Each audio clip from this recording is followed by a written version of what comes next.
my first day as an activity director about 20 years ago. I was very new, had never been trained, but I knew that I needed to make sure the people living in that dementia care facility were having a good time and enjoying life, to the best that they could.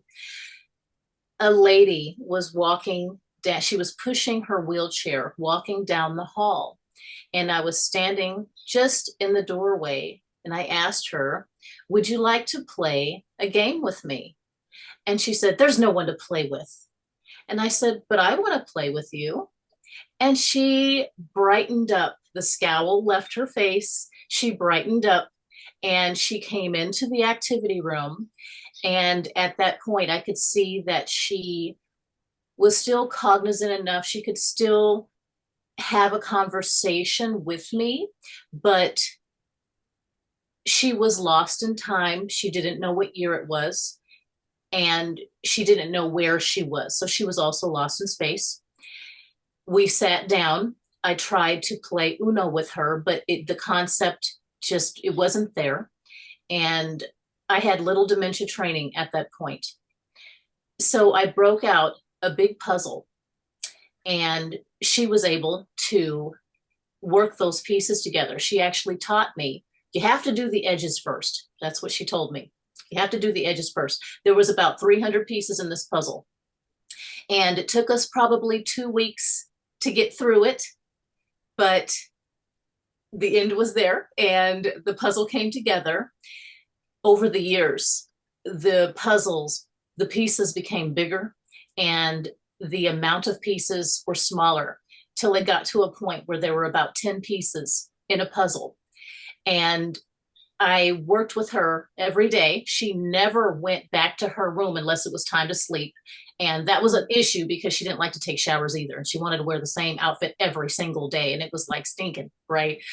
But at least she wasn't going from the dining room to her room day after day. That completely stopped from the day that I started.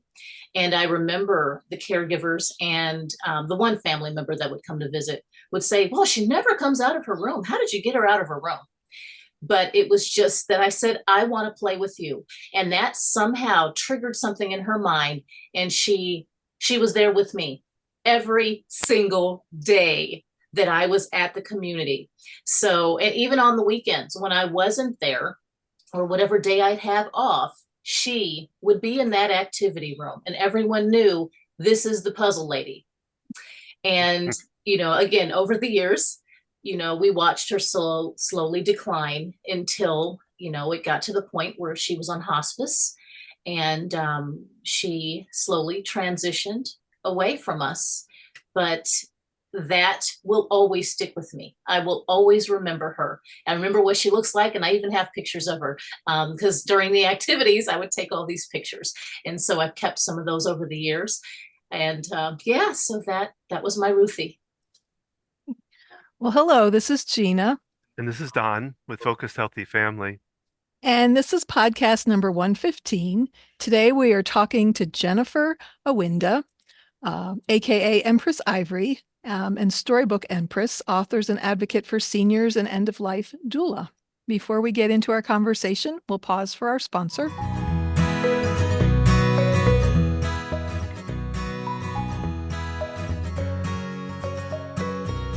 And today we're talking about Ask the OT. This is a new program that we're starting where you're going to be able to connect via online, via phone call, Zoom, and ask questions about dealing with elderly parents or loved ones and navigating that journey and incorporating different components, dealing what if your parent has dementia and how are you supposed to get them to listen to you and follow through, and you got to get them out of their house, but they're resistant and yet they can't follow what you're saying and understand. Or maybe you're wondering, does my dad have dementia? Why is he doing these funny things? What's going on? So we're building a community of support. My years of experience as an occupational therapist working primarily in adult and geriatric rehab, and my background Also with my family and helping my father navigate the journey of Parkinson's disease for the past 17 years and seeing his decline and his issues with dementia and all the families I've worked with over the years in working with this population. I want to help other people with this, all this information and experience that I've accumulated. And I know how disconnecting it to be. You're juggling multiple things at once. You're going to work, you're taking your kids to high school activities, and now you're helping your parents navigate it. Maybe it's a long distance thing. So come join us in our community. Yeah, Gina will be doing her first live kind of Q&A talk on April 2nd, 7 p.m. You can find out more about it by going to our website, focusedhealthyfamily.com. And actually, we have a little logo up there about Ask the OT, whether you can click on that and you'll find out more information about how to get involved with this community that we're building. So check us out, and we look forward to you being there asking your questions starting April 2nd. But it's good to join now and get involved with the community. There's a lot of resources up there for you to be able to pull, and we look forward to talking with you. Yes, feel free to send us questions you have now.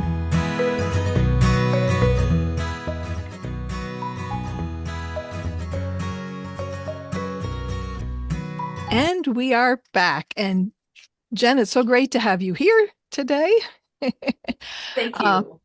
So Jen is the author of books for people of all ages, an illustrator, senior living executive, dementia practitioner, end of life, death doula, public speaker, guest speaker on podcasts, radio, and television, online video content creator, and founder of Timeless Doula Services, LLC.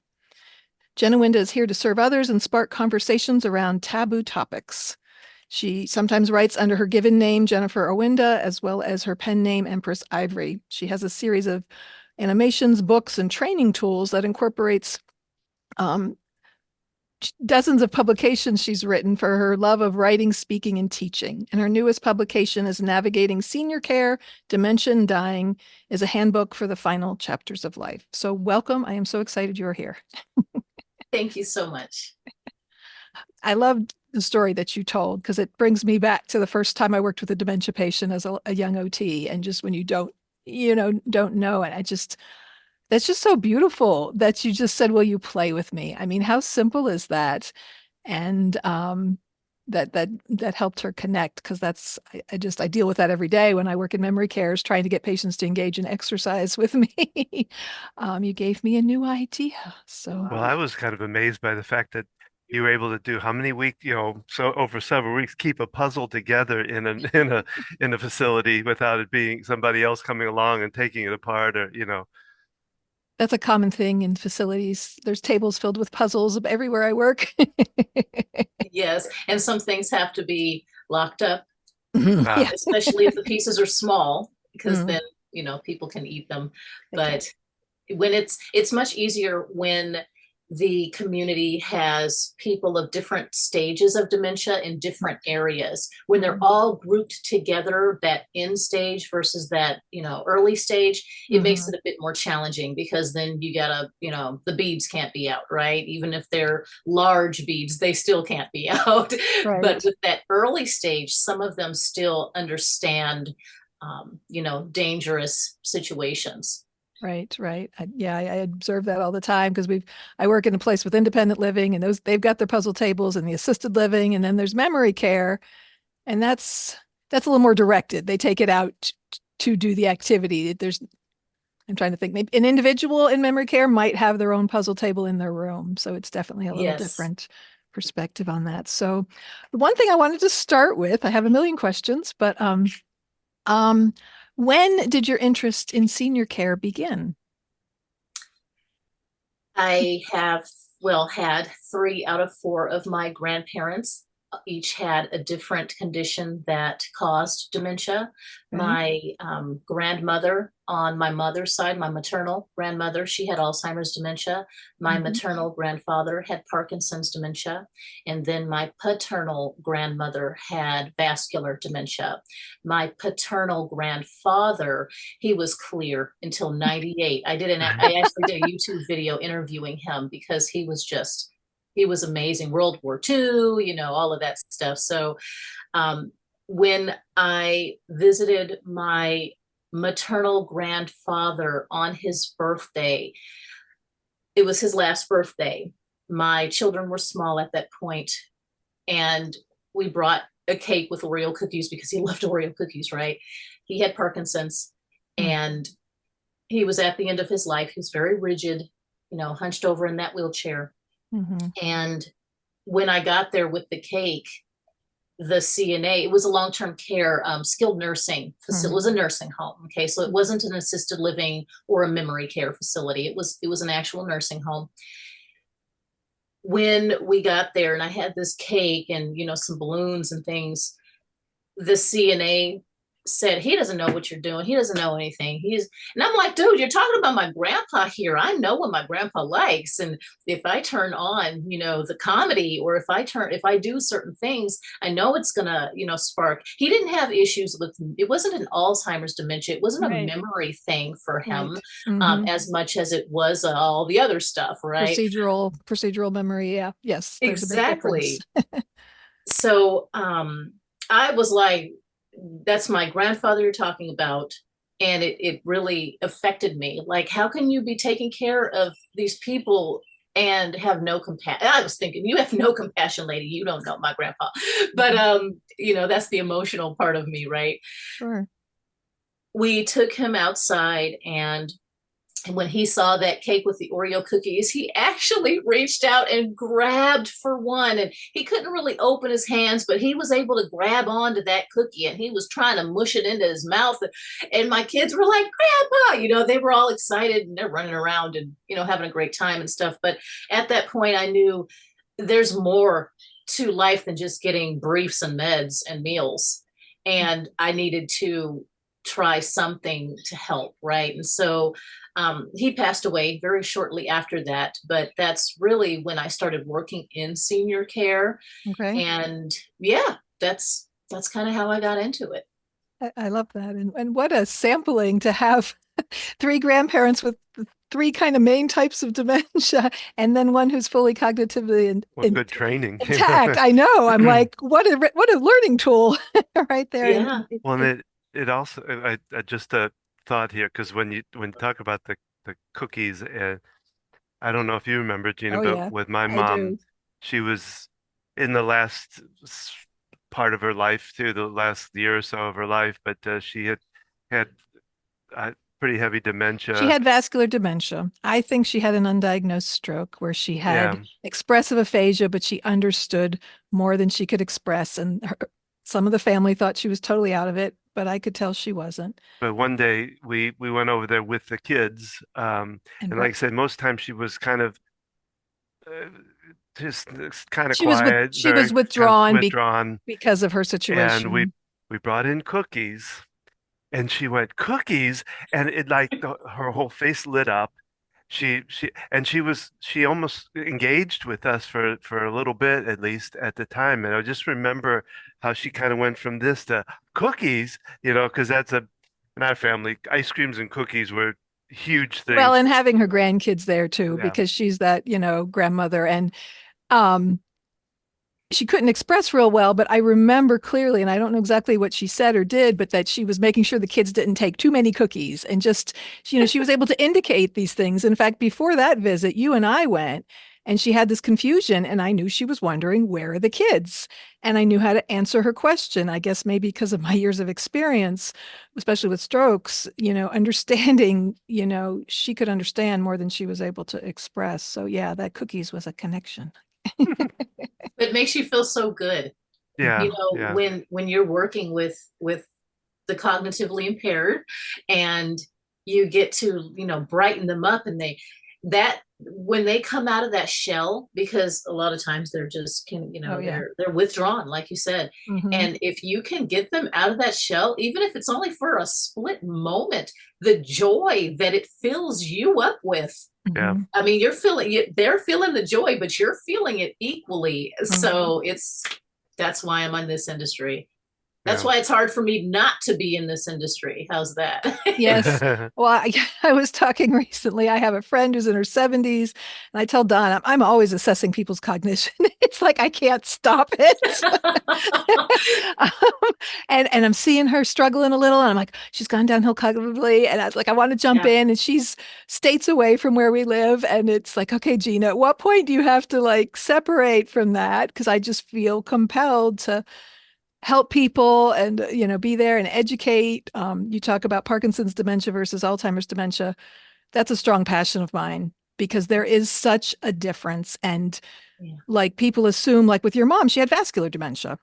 It's different than Alzheimer's, and people assume that dementia is Alzheimer's. And even my dad, with his Parkinson's and early dementia, he just thought eventually he'd be, like people with Alzheimer's to get where they couldn't speak and communicate at all, and it's like, wow, that's what he thinks his future is. And it's like some Parkinson's doesn't even have dementia, or it stays mild, like it sounds like exactly.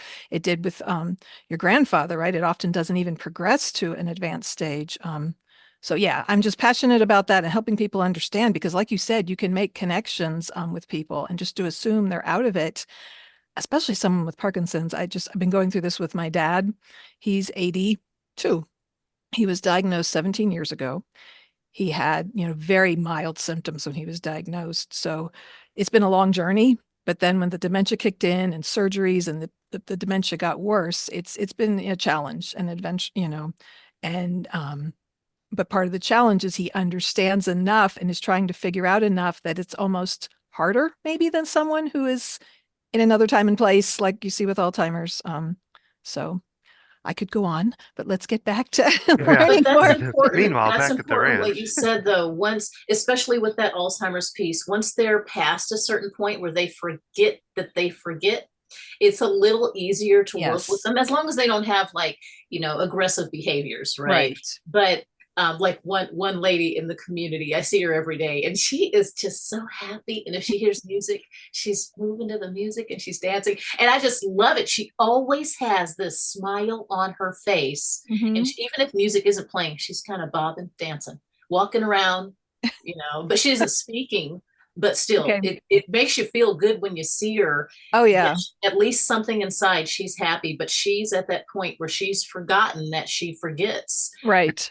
And those are the patients when I work in memory care that if they're in a bad mood or they say no, I walk away. 15 minutes later, I'm a whole new person and I approach it Yes, differently, and maybe I get them engaging. It makes it easy to just kind of restart versus someone who's going to look at me and go, I told you no.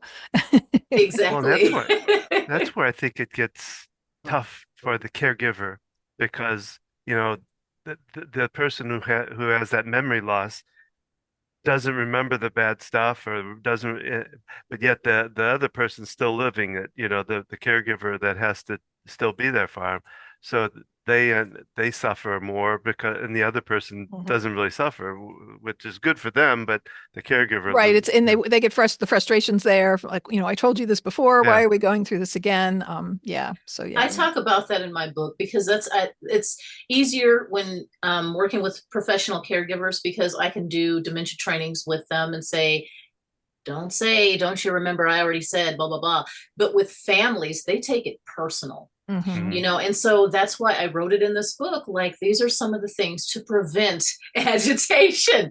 Don't Hmm. say, can't you remember? I already told you. Hmm. Some of that stuff is very agitating for the residents Oh yeah. when they hear it over and over. I already told you, even though they don't remember that they said that and that you told them that, just treating them like that child, or Hmm. that Hmm. you're irritated with them by responding that way, Hmm. doesn't help at mhm. all. So just repeat, wash, rinse, repeat, right? Stay positive and repeat.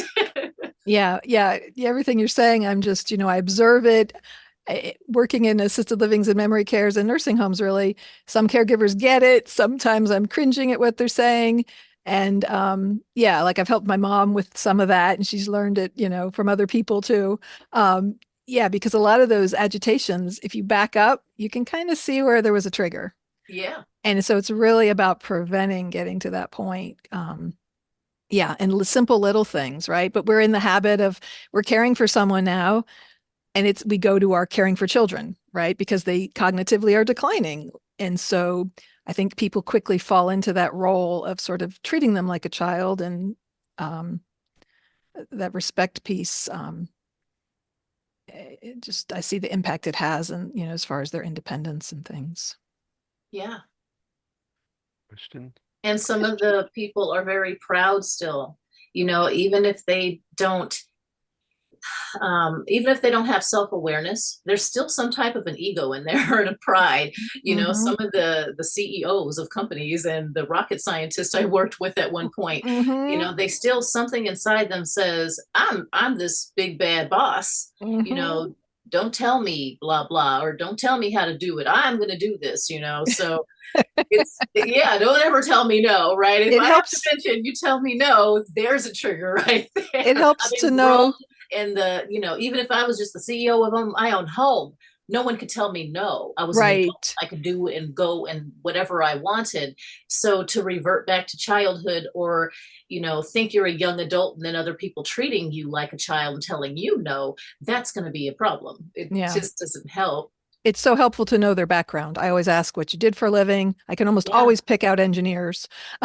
And I know as a therapist, I've got to explain things. They want to understand, and versus some other people that just will do whatever I tell them. Whatever you say, you're the boss. Those are my favorite Yeah. because it's easy, but it helps to understand that, like you said, they were a person. Like when you went to visit your grandpa, there's a whole person there. It's not just someone who's just confused and can't communicate, can't participate in things, right? And just seeing that, like, I love hearing stories and learning about their life because it can make a difference in connecting. Like you connected with that woman over puzzles. You had no idea that that was her thing, but because it was in her long-term memory, it's something she had always done.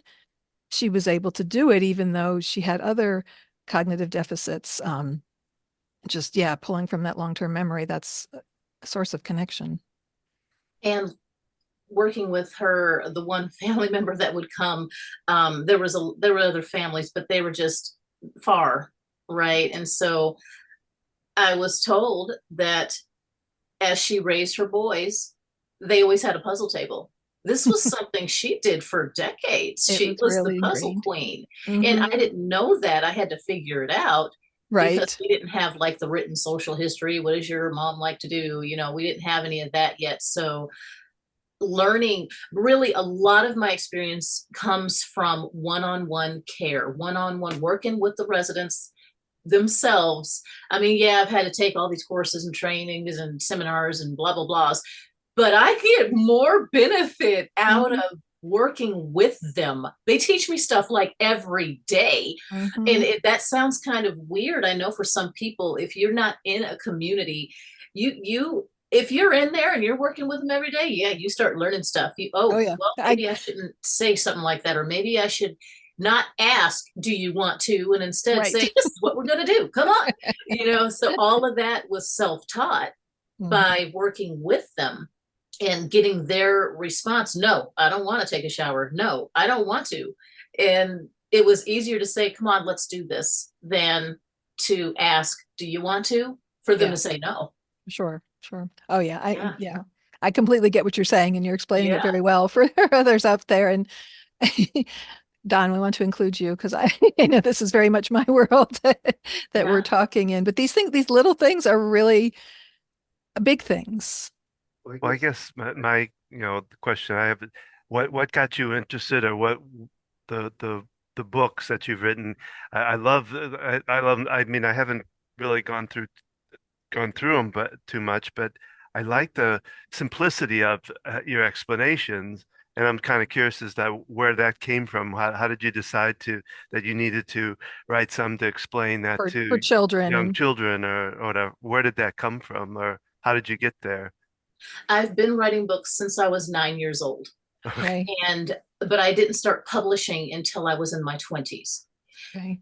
I, working with the residents, I realized when families would come, they would be off over there, or like one lady, she'd come sit next to her mom and she's reading a book and her mom is just sitting there. And she's not reading out loud to her, she's just reading her own book, right? Because mom won't understand what she's reading anyways. Why even say it out loud? That's probably what was in her mind. The grandkids would come and they're running around over there, and they're not engaging.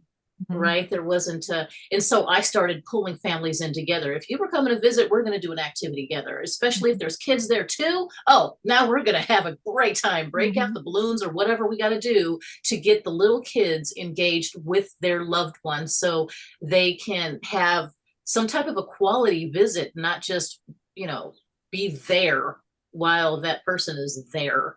You know what I mean? So Yes. I wrote ABC, Alzheimer's Book for Children, and that's for the little ones, like ages 5 to 10. That gives different activity ideas that you can do with someone who has dementia. Some of the activities are late stage dementia, whereas some of them are that earlier stage. But these are all activities that I actually did with the families and the residents, even going to the zoo. The families, come on, we're going to the zoo. And even though we had to be really careful to make sure there wasn't overstimulation to where, you know, there wasn't going to be school kids, a bunch of school kids coming at the same time. We had to like plan this really well early in the day. And, you know, the weather had to be great. And I had to know if there were ramps that I had to push wheelchairs up and down, and big hills and things like that. And so, and gravel, you know, with the walkers. And, you know, so there was a lot of planning around the outings. Mhm. But those interactions, that intergenerational, Mhm. that was like the best thing. Everyone relates to little kids, even the old people. They want to be around the little ones too, in small doses, of course, because it can be a little much, the loud, the, you know, rambunctious, but it still is beneficial. And the residents tend to break out of their shell when those little kids are around. So Mhm. as for the children's books, that was my main reason for writing those. Like, we've got to get these kids understanding dementia is Mhm. about to increase by 200% within the Mhm. next 25 years. Mhm. And I know that is partially due to the fact that our baby boomers are aging and we've got a lot more disease being diagnosed out there, especially that vascular disease and all that heart stuff going on. That it's extremely critical to me that the little kids understand that your mom is not called senile anymore, right? That there's certain things going on in the brain, and this is why this is happening, and this is why they can't remember. And it's good for the little ones to understand because they're more impressionable, especially before the teen years, right? Can't tell a Mhm. teenager, but you can tell the 8-year-olds, and they're like sponges. I have a Oh yeah. grandson who is 7, and he's got more information about dementia than a lot of these professionals out here Sure. because we're constantly talking about it. And a couple of weeks ago, we had our carnival at the community, and I had the grandkids come. And since we've been learning about dementia, I had him meet some of the residents, and so he could understand the vision changes and getting their attention and their vision before Mhm. you start speaking to them. Right. You know, this person can't speak anymore. He keeps standing up, and then he sits down, and then he stands up, and then he sits down, and then he stands. You know what I mean? That, and so he got to see the aphasia. He got to see the repeating themselves, and the word salad. He got to hear word salad. And since then, it's only been what 2 weeks ago, come tomorrow, that the carnival was.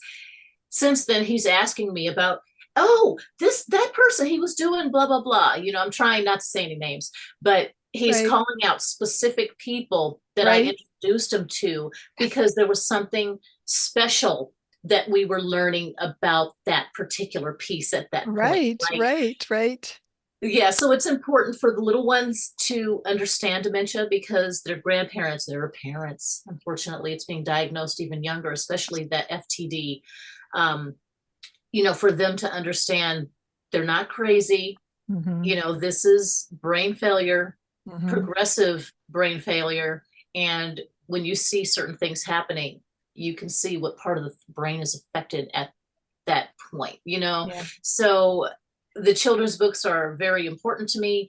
And then, of course, the book that I just published that gets really, really heavy into the dementia piece. Of course, Mhm. it's heavy on the senior care piece and the dying part as well. Mhm. But that dementia, I tried to break down a lot of information in there and very easy to explain, really understand. I mean, it's 300 pages, but my grandson can read it. he can read it now. If I'm Yeah, reading it, and he's like, "Grandma, do we got to read it?" And yes, you got to read another page. I'll give you $10 if you read this page, right? So, Wow. yeah, I I'll do come have read to for you. pay I him. mean, yeah, I was looking at your website. I'm not, unfortunately, not until today, but of course, clicked on Amazon because I know you can see a couple of the pages. So I was looking through several of them in the navigating senior care.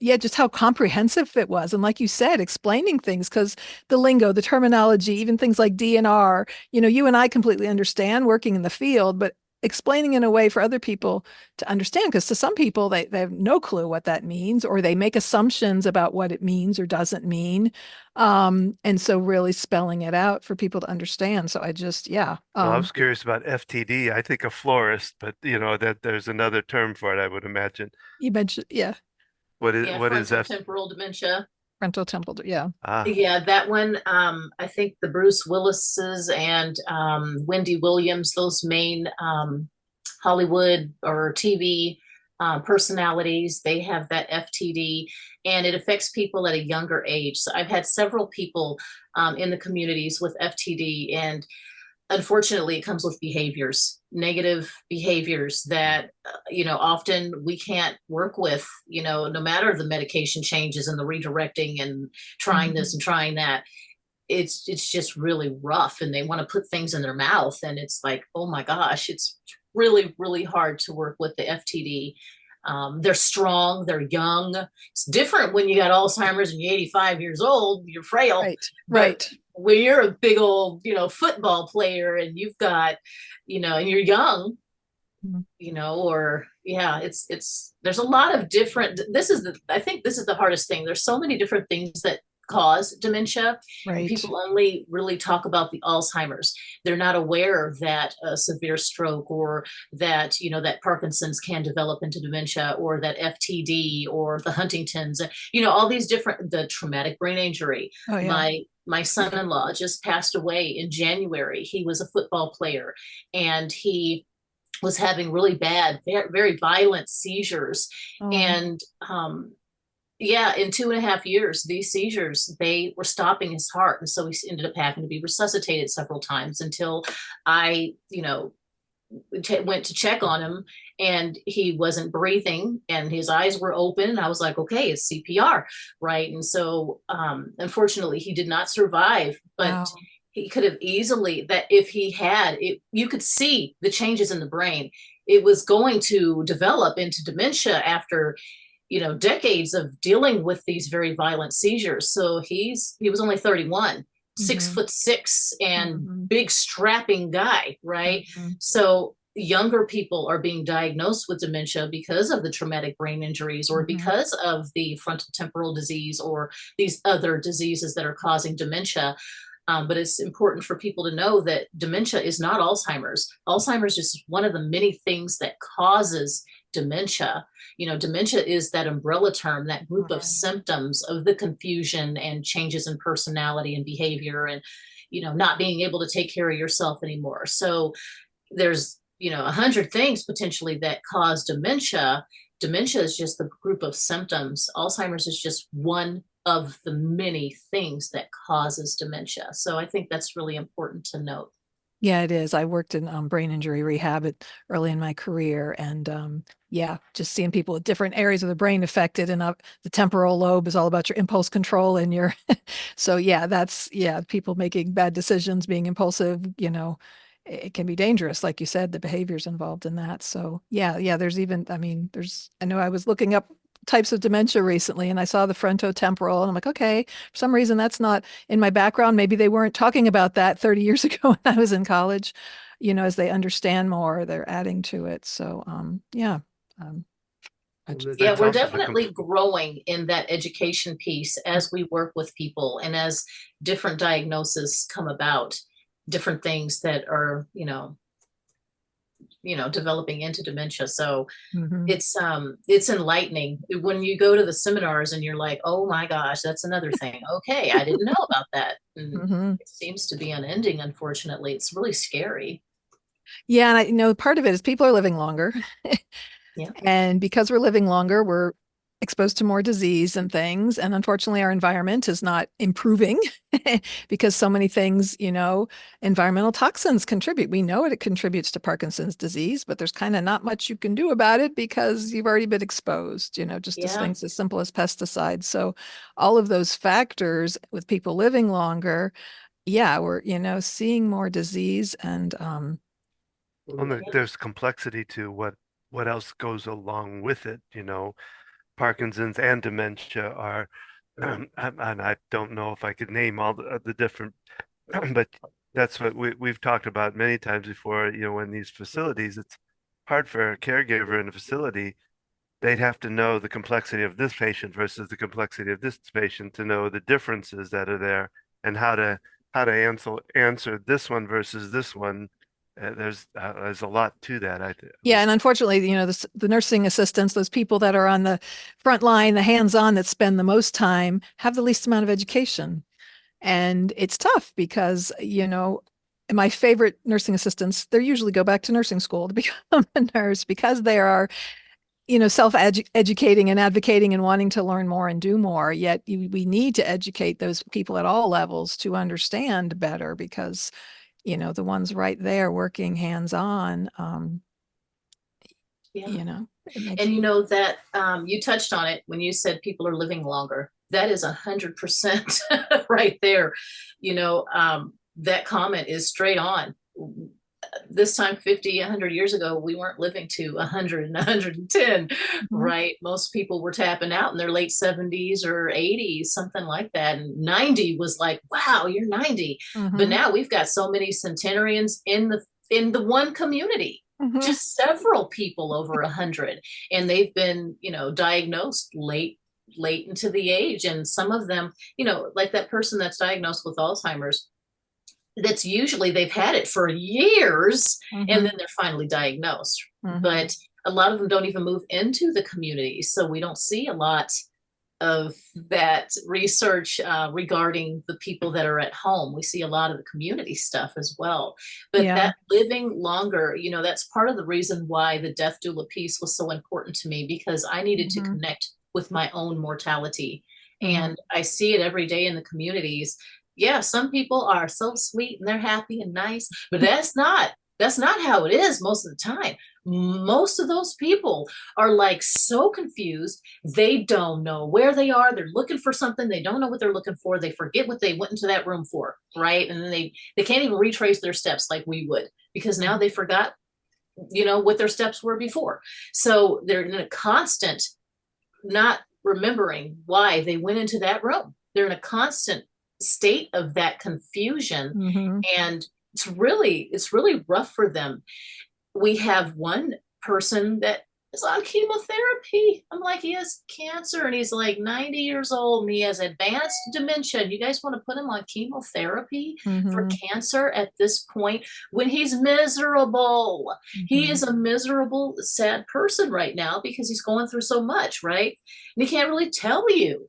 And for the science to prolong that life of that person, it's like, what is compassion when it comes to that dying piece? I talk about this in the book. What do you want for yourself? Mhm. Mhm. Because a lot of the residents, they're hunched over and they're drooling. Okay, this is not the walkie talkies that are happy go luckies. Some Mhm. of the people are in a state of despair, and they're trapped in their bodies and they're trapped in a brain that isn't functioning anymore, Right. And their quality serving. of life is very minimal. Yeah. Yeah, and even though we're doing activities to try and keep that quality of life, how much bingo can you play? How many sing-alongs? How many sing-alongs, right? How much balloon volleyball is going to make this life worth continuing to have science prolong? Yes. And it's just Mhm. it's rough for me to see some of them. Some of them, Sure. it's so sweet, right? But Right. I know that they're all going through their own journey, and I know for me personally, I don't want to be kept alive. Not like that. If I can't recognize my loved ones, if I can't figure out what a spoon is versus a hairbrush, right? I want Right. to Right. I want to know myself, and I want to be Sure. able to talk about whatever I want to talk about without being confused about it. So Yeah. that dying piece, Yeah. that's huge. That's huge. I'd love for you to talk more about death doula because, I'm familiar with hospice and only recently learning a lot more about palliative care and that, connection with hospice. But I'm curious, like the death doula, how that plays into that kind of whole aspect of things. I became a death doula because I've, seen so many people transition. And I was like, well, let me do something that's like more formal, right? Um, I liked the class. I loved the instructors. I loved that. I went through INELDA, International End of Life Doula Association, Okay. and the one instructor that I was working with, she was a birth doula and a death doula, and I was like, Mm. oh my god, that is so Wow. cool, right? Yeah. To see each side of it, right? Mhm. But it was just to get that more formal training, and then with them, it was people around the world. It was all on a Zoom thing, because at that point, right, everything was Zoom, right? Well, right now we're on Zoom, but and so people from different countries, we were able to partner up. I was partnering with a lady from Germany at one point. And, you do these breakout sessions with people from other countries, and you get to get their experiences with dementia in those other cultures, and that was pretty cool. Mhm. I'm sorry, with the dying process in other cultures, not the dementia. Although Mhm. some of them had loved ones, and that went through the dementia and passed away, and that's why they became death doulas, right? Um, Dementia is just huge. It's huge. Oh my gosh, it's very overwhelming when you start working with other people who work with dementia patients, because you think of it in this little bubble, but it's actually everywhere. And so when you do that research and learn about the increase and how, it's just getting crazy, then you start looking like my father-in-law. They don't even have a word for dementia. At least they didn't a few years ago in Swahili.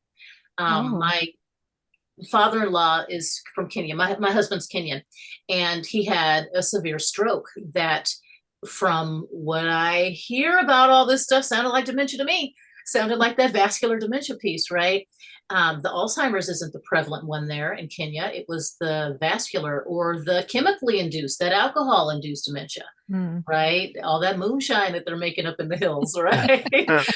But Oh, I gotta stop doing that then.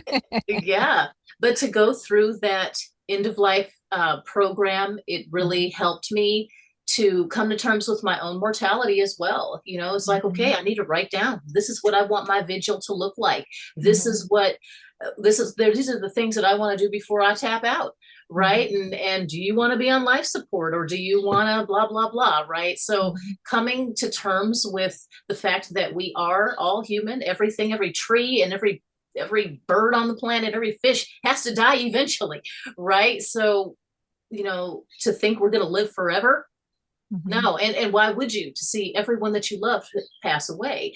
But some Mhm. people, they say, I'm going to live to be 110. I'm like, good for you, as long as you don't have dementia, and make sure that your physical therapy is on point, because you want to still be mobile and put on your own shirt and wipe your own backside without people having to do that for you. I mean, it's all great to say you want to live to 100, Right. but What's what that I life going to work look with, like? those 100-year-olds that I work with, you don't want to trade places with them. Even if they do like bingo, you don't want to live in that environment. I just know it, because they talk about being in jail or wanting to go home, even if it is home in 19, 45. Maybe it's that home, but just not in wanting to be where they are now.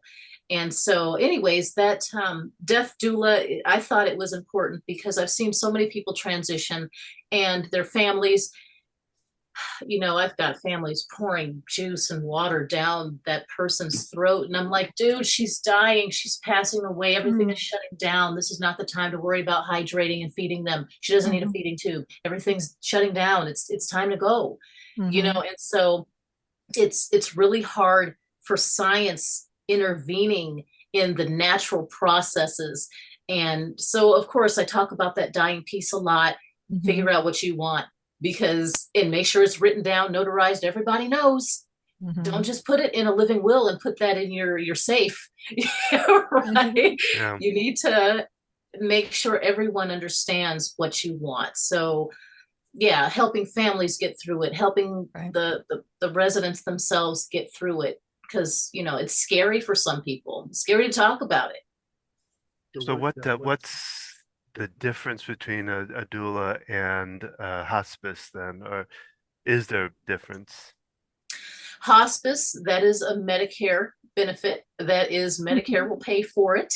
And death doulas do not get paid through Medicare. Now, I know some hospice companies are hiring death doulas now. It's starting to Oh, become a bigger deal, oh, good. but it's hospice is going to send your RNs to your home or wherever you live to, make sure everything, medications, liquid morphine, whatever, make sure you got the briefs and wipes. Your CNAs are going to go in twice a week or 3 times a week and help with the bathing piece. You're going to have social workers and chaplains, and you're going to have maybe a harpist or a musical therapist come in, pet therapy, things like that. The death doula, this is something that is more of an independent piece. A lot of people don't even know what a death doula is, and a lot of people are scared of the word death. They'd rather say end of life doula, right? So the death doula, that's holding space with that person as they're transitioning. That's being that ear if that person wants to get things off their chest, or if they it's almost sometimes being a mediator for that family. You got some interesting family dynamics out there, and that if you have a death doula, you can let the death doula run the show to make sure your wishes are followed, your Mm-hmm. vigil is planned and followed. Like for me, I help with that bucket list. I got a shout out to Ageless Aviation Dreams Foundation. I got to send a shout out to them. If you're in the United States, and even if you're 100 years old, you can Mm-hmm. go on a World War II biplane through Ageless Oh, Aviation wow. Dreams Foundation. And Oh. just things like that. Mm-hmm. You can have a death doula plan your memorial, plan how you want your last days to look, and be there holding space, do that guided imagery. That was the fun. I think that was the fun part for me, do through that Inelda program, was the guided imagery. Now, where you close your eyes and someone's taking you through a walk in your past, or Sure. stuff like that. So, yeah, death doula, I hold space with people as they're transitioning, and I prepare them for what it's going to look like. I mean, most of the time it looks like a very, very peaceful, you're checked out and you look asleep. You're not responding to others who are coming into the room. One person that I was working with, um, her spouse said, why aren't you touching her? And I was like, well, let me show you something. You can touch her all you want. She knows you. She knows your touch. She knows your energy. I said, I'm going to show you what that looks like. And I touched her foot and just jolted. That person, she's actively dying, but jolted. My energy was different. She didn't know me like that. I'm the death doula, but you have to be careful and know who you're working with, right? Mm-hmm. Even if they are already checked out, journeying wherever they are. And I say journeying because I almost feel like we're tethered by working with people who are actively dying, and they're seeing people in the room and talking to them, or they're asleep, or so they seem asleep, and I touch them and then they come back, and they start trying to talk or something like that. They were not there like that. They were journeying. Yeah, they're still tethered, but once they're gone, I touch them and they don't come back. And I'm like, well, the tether was broken. It almost feels like that to me. So Mm-hmm. I'm like, I love this stuff, right? I love to work with Understanding. people and learn about the human body and the human experience, because that dementia piece, that is the very human experience, just like the death piece. Sure. So Well, yeah, I've kind of just yeah. to kind of follow up. I'm sorry. The, it it sounds to me, sounds very spiritual. I guess is the way I would put it as far as the doula. Um, and I always pictured hospice being very much like that. But it sounds like, and tell me if I'm wrong, but it sounds like hospice has become a little bit more mechanical, I guess, or a little bit more process orientated versus more of the The one-on-one aspect. one-on-one spirit. I use spiritual just as the way you were talking there to me talks like kind of spiritual, where you're there being in their space, in their energy with them, being there for them to transition.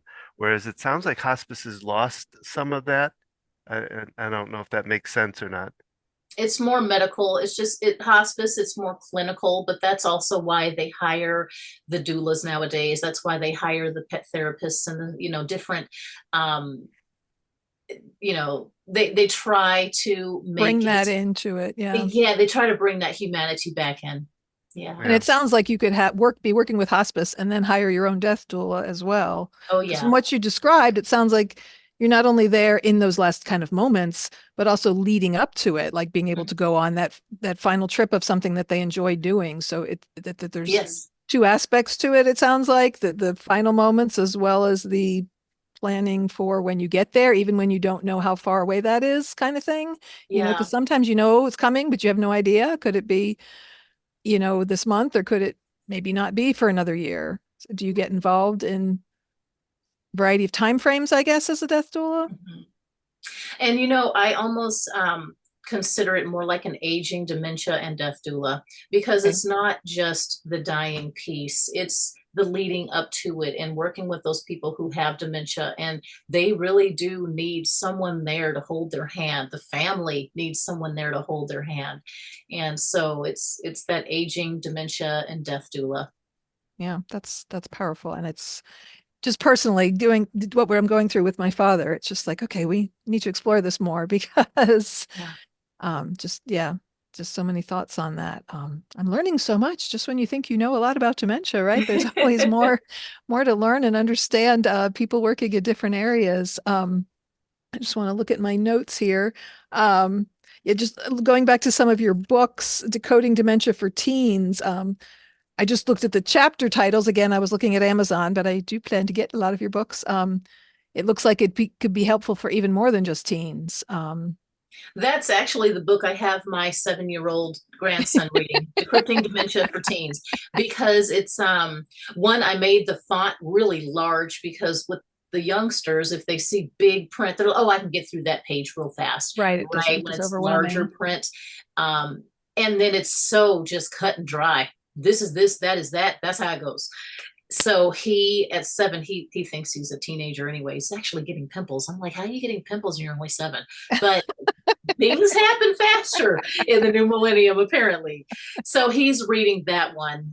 That one is very easy for anyone to read. And It I've sounds seen, like it could be, yeah, for many adults even. yes, but the Navigating Senior Care, Dementia, and Dying, a handbook for the last chapters of life, I did that one on all 3 of those topics, only because that's what I see. I see people, they are asking me these questions all the time. Well, what is this and what is that? And so I have to answer these questions when they're talking about, well, I need to, have my mom, things like that. And I'm like, okay, let's talk about what that looks like. And all the admission processes, if it is time to move into a community, or how to pay for it.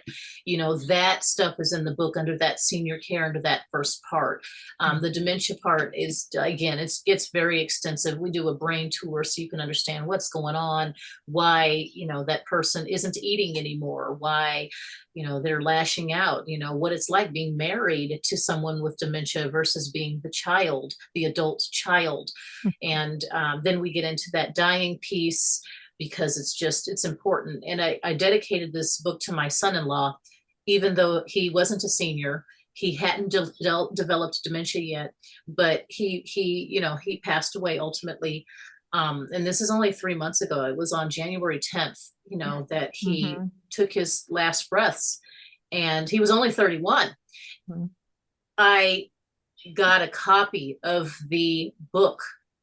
It was before it had been finalized. I always print a copy. I do it through Amazon, and I always print a proofread copy. Mm-hmm. And of course, there's still errors even after I proofread it a bunch of times. But that I got it the next day, and I just, oh my gosh, it was a ball of tears. Right? It's much different being a death doula for someone that you haven't gotten to, that's not related to you. Okay, you Right, can't be a right, death doula for your mom or your dad. It's just not going right, to happen. You're going to right. break down an emotional mess. But Mhm. when it comes to that person that you don't know, that you're helping them through that dying phase, that's a lot easier for me. I never want to have to be a death doula for my family. I don't think it's even possible because I'm too Mm, emotionally tied to them. sure. But I dedicate this book to him. One, because that proof copy came just a few hours after he took his final breath, and it was me that was doing CPR on him to try Oh, and prevent that last breath, right? But he had wow. been resuscitated several times, over the months prior. Mhm, The seizures were just too much for him to handle. mhm. But it can happen to anyone at any age. And so it's important that people start looking at that power of attorney. Okay, so the dietary manager who I worked with when I was working with Ruthie, that dietary manager just had a very severe stroke about a week and a half ago. And I know because his spouse reached out to me and said, hey, and showed me a picture of him in the hospital, hooked up all these tubes. Now, this man is in his 50s. He's not even 60. Mm, And I'm like, wow, that's traumatic. I know him personally, right? mhm. He is now coming back to some degree. He can't speak, but he can nod. He's opening his eyes now. And the family, the mother, was power of attorney. He hasn't spoken to his mom in 10 years. Oh, And that's who the power of attorney is. The mhm. spouse, well, they weren't legally married. And in Oregon, I guess you have to be legally married or something. The common law isn't good enough or something. Oh, But so the physicians are relying on the mother who is in Arizona to make these decisions for this man who is in Oregon and doesn't want any of those decisions that mom is telling them. Doesn't want any of that stuff. And so it's mhm. very important for all of us to determine who we want to be our power of attorney. And keep it up And to date, I guess is. yeah, that is huge. And if that person's old, if you guys are 85 years old, you're married and you're each other's power of attorney, you need to choose another person that's younger just in case, because you just never know. My mom And still has my dad listed as her power of attorney. She's 80. And yeah, he, like, Mom, and she told me I don't even have to be there. And I'm like, Mom, you've got to change that because yeah, it could be a real legal issue, right? Something happens to her. yes. And I mean, obviously, my dad's not capable of making decisions, and everyone would know that, but legally, it puts us in a bind, right? Well, and that durable power of attorney is so important because if I develop dementia, then my POA document is no longer valid Mm, for, my friend is that has no weight, that carries no weight unless it's durable, to okay. carry through beyond if that person is deemed incompetent of making their own decisions. So a lot of this stuff in the book is like, okay, look into this and make sure this fine print, the private long-term care insurance and paying for senior living. I wish more people knew about private long-term care insurance. And I don't get no kickbacks. I don't work with any insurance companies, but I see how Hmm. helpful it is for those people living in the community. Ten to $15,000 a month. This is a lot of money, right? And if you don't have private long-term care insurance or several $1 million in your bank account, how are you going to afford that care other than Medicaid going on state subsidies? And unfortunately, those communities are not the best because they're getting a very, very small reimbursement rate to care for you. And that money is not being put back into the community. It's going to, whatever it's going to. All I mean Right. is it's important to read this book, know what decisions you should be making and some of your options for those decisions. Hmm. And that was the whole reason for writing this book. Because people ask me these questions every single day, and I'm like, Sure. I already told this person yesterday, and now I'm telling you, I just need to write it Hand and out a put it book. out there. Yeah. No, I'm eager to get them and share this with my family because we're kind of right in the middle of stuff with my dad. So, but even for our own selves, like you say, I mean, you never know. Don had a heart attack when he was 52, and had we not gotten the medics as quickly as we did, he would not be here. So, And I don't look a day over 100 either. That's the nice part about it. Well, Jennifer, it's been wonderful talking with you. And I just want, if there's anything else you wanted to share, I really envision us having you on again to delve into some of these topics more. But anything else that you want to share, and also how people can learn more about you, your books, get in touch with you. And, I realize you're in Arizona. If they're in a different area of the country, any other connections to get information. Well, the sharing part, the most important thing to me is that people know what's coming. Don't just turn your eyes because you don't want to approach it. It's approaching you whether you want to approach it or not. It's coming, okay? The Y2K bug was over 20 years ago. We're going on 25 years now. So putting that into perspective, time flies. We all need to make those decisions for ourselves so we don't have to have other people who are grieving for us make those decisions, emotional decisions that we wouldn't want. Half the time we don't want what our family decides for us. I see it every day, unfortunately.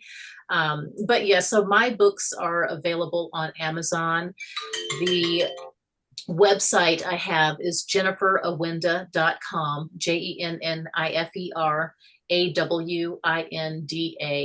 jenniferawinda.com. You can find quite a few of my books on my website. And then, of course, I have another website as well, but those books are more for the other topics that I'm interested in. I write on all these different topics, not just senior care. So other topics, your environmental conservation and your history and things like that, I also write on.